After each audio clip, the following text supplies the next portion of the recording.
আসসালামু আলাইকুম। দেশের বিভিন্ন জেলা থেকে যে আমার প্রতিবেদনটা দেখতেছেন তাদেরকে আন্তরিক শুভেচ্ছা। আজকে আপনাদেরকে দেখাবো 102 দিন বয়সের একটা পুলেট মুরগি।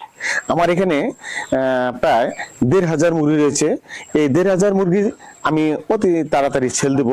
কোনো গ্রাহক যদি একদম ভালো কোয়ালিটির মানসম্মত ভ্যাকসিন পরিপূর্ণ এরকম যদি পুলেট খুঁজতে যাচ্ছেন, তাহলে যে আমার যে স্ক্রিনে যে নাম্বারটা দেওয়া আছে এই নাম্বার থেকে যোগাযোগ করে আপনি 70 দিন বয়স থেকে শুরু করে 120 দিন পর্যন্ত আমার কাছে অল টাইম মুরগি আপনারা পাবেন।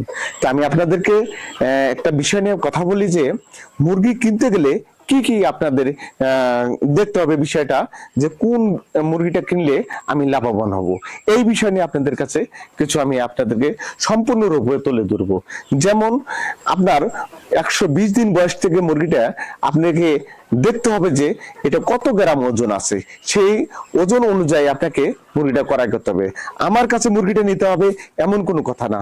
আপনি যদি পুলেট মুরগি সংগ্রহ করতে যান তো অবশ্যই আমার মতো ইউটিউব চ্যানেল করে সবাই মিথ্যার প্রতারণা দিয়ে আপনাদেরকে ঠকাচ্ছে, এটা থেকে অবশ্যই দূরে থাকবেন।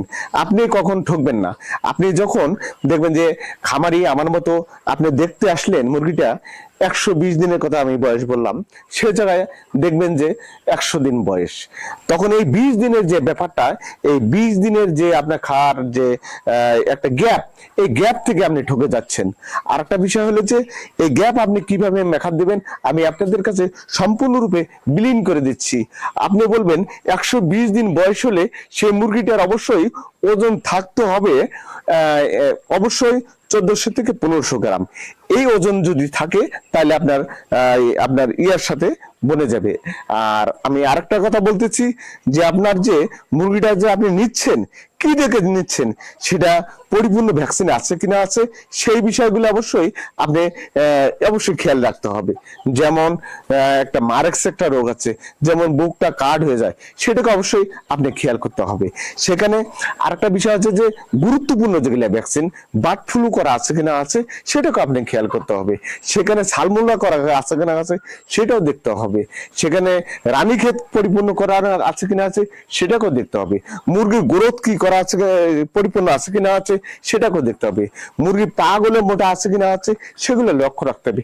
এই সম্পূর্ণরূপে যদি আপনি ক্লিয়ারলি ভাবে আপনি সম্পূর্ণ অ্যাড পান, অথবা দেখা যাচ্ছে কোনো ফার্মে এসে ছোট কোনোটা বড় এরকম মুরগি নেওয়া যাবে না। আপনি মুরগি নিতে গেলে অবশ্যই দেখতে হবে এক সাইজের মুরগি নিতে হবে, তাহলে পরিপূর্ণভাবে আপনি ডিম পাবেন। আর যদি ছোট অথবা বড় মুরগি ক্রয় করেন তা দেখা যাবে যে একটা বড় মুরগিটা আগে ডিম দিবে, ছোট মুরগিটা পরে ডিম দিবে, 1 মাস তফাৎ। তো 1 মাস যে ছোট মুরগিটা আপনার খানাটা খাবে, আপনি তো কিনে আনবেন, এই খানাটার অবশ্য আপনার লস আইটেম হবে। আবার পরিবর্তে যে আপনি বিক্রি করতে যাবেন, 1 মাস আগে ওটা বন্ধ হয়ে যাবে বড় মুরগিটা, তারপরে আবার ছোট মুরগির ডিম পাততে থাকবে, এরকম করা যাবে না। ওই জন্য আপনাকে এক সাইজের মুরগি আপনাকে কিনতে হবে, যাতে করে আপনার ফার্মটা পরিপূর্ণভাবে লাভবান হতে পারেন। আর এই ল্যাবটা খুবই একটা ভালো একটা ব্যবসা। 1000 মুরগি আপনি করতে পারে, প্রতি মাসে আপনাকে ডিম বিক্রি করে 1 লক্ষ থেকে 1,20,000 টাকা প্রতি মাসে ইনকাম হবে। এটা শুধু আমার কথা না, যারা পুরাতন খামারি আছে তাদের কাছে তথ্য নিয়ে আমার এই বিষয়টা ভিডিওটা দেখে অ্যাড করবেন, কথা সত্য আছে কিনা আছে। তা আমি ভিডিওটা না বাড়িয়ে আমি ভিডিওটা এখানে শেষ করছি। কোনো এক সময় আরেকটা ভিডিও নিয়ে আপনাদের কাছে আরো কিছু তুলে ধরবো। খোদা হাফেজ।